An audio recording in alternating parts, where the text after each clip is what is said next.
now we come to the big one. The Lion King, the highest grossing 2D animated film of all time. When this movie came out, every kid was nuts. We were humming all the songs, we were reenacting all the scenes, we were talking about all the characters. It was just a gigantic flick. So, is it bad to say I think it's kind of overrated? Okay, just hear me out. While I don't think it's bad, I don't think it's the strongest of Disney's works either. I don't even know if I necessarily put it in the top 5.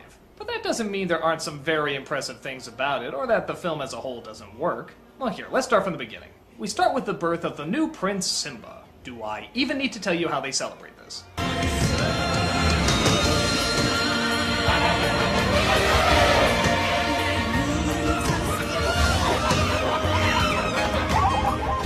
So young Simba is shown around by King Mufasa how to rule as a good king. But his uncle Scar is angry because he was next in line to be king.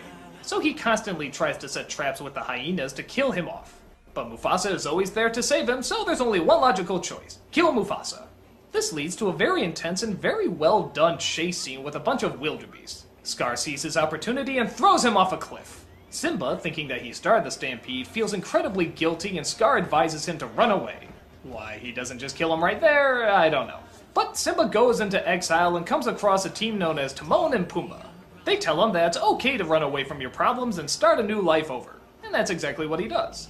He spends most of his years growing up with the two and decides never to go back. That is until his old childhood friend shows up and tells him that things are terrible back at home.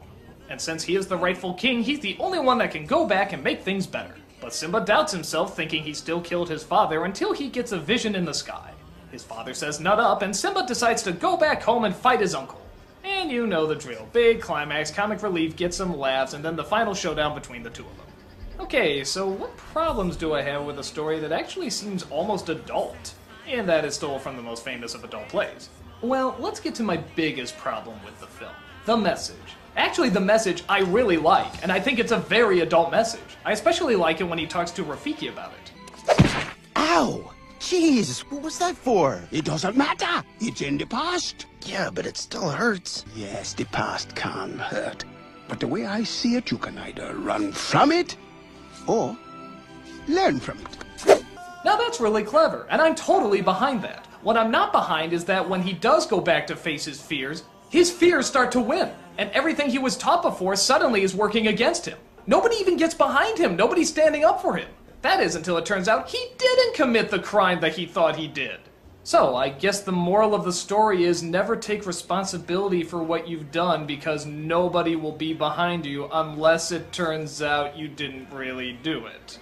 Yeah, how is this confronting his past? It's a past that never happened, so it doesn't matter. And even when he thought it did happen, the movie didn't support him.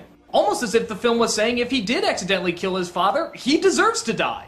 Look, nobody's on his side until he comes out and says, haha, wasn't me. And I'm sorry, that's a serious flaw. If you think it's something that just my over-analyzing adult mind thought of, no, I was thinking of this as a kid, too. This film didn't teach me to come forward with my mistakes and to take the responsibility for it. It taught me to convince people that I didn't do the mistake, because that way I'll have a happy ending.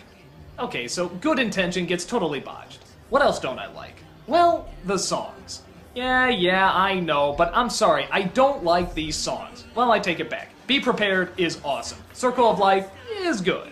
Though I think a lot of that is more Hans Zimmer's orchestrations. Can You Feel the Love Tonight? Hate it. I Can't Wait to Be King? Hate it. Hakuna Matata? Holy I hate this song. I hated it when it first came out. I was boggled by the fact that everybody was actually singing this. It's annoying. While I was constantly humming Be Prepared at school, all the other kids were constantly singing Hakuna Matata. I'm surrounded by idiots. On top of that, big shock, I think Matthew Broderick is pretty bland. Jonathan Taylor Thomas is a little bit too, but to be fair, he's a kid, and he really does sell those crime scenes. The villain, well, good, is a little too simplistic. I don't know, he seems so smart and intelligent, but then when he takes over, he seems like a little child. That just sucks out all the dignity and likability that you have for a villain. It's like if Maleficent, after she got her way, suddenly started going nee nee nee nee nee. And there's also details like how did the water come flowing back after Simba took over? Why did the weather get better? Why is it suddenly green? But that's Disney logic. I can't complain that hard about it. So okay, I've about the movie long enough. What do I like about it? Well, it's big. I mean, friggin' big. If you can see this movie on the big screen, see it. When Scar's paw comes down for the first time, it's just massive. I actually remember somebody in the audience going, "Whoa!" On top of that, the characters aren't great, but they're good. James Earl Jones as Mufasa is a great leader, Jeremy Irons is over the top as the villain, but he's still pretty enjoyable. The hyenas are funny, Rowan Atkinson has a few good puns here and there. I'm not a huge fan of Timon and Pumbaa, but I stomach them okay. They get a laugh every once in a while. And even though the message is sort of botched, I like the message it's trying to get across. But like I said, what makes this film good is just the size of it. And it doesn't just come from the animation, it does come from the story. It's a big story. Like I said, it's basically a kid version of Hamlet, but they don't sugarcoat it that much. They don't pull a Bambi's mom where she dies off screen. No, you see the body. That was a big thing for kids back then. To have a death scene right in the middle of a big action-packed moment was pretty unexpected for Disney. At least at that time. So overall, I do like it.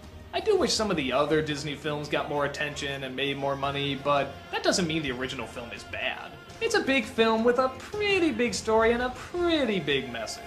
I just have my own personal issues with them. It's a movie I was glad to see several times in the theater, and chances are when they re-release it again, I'll go and check it out a few more times.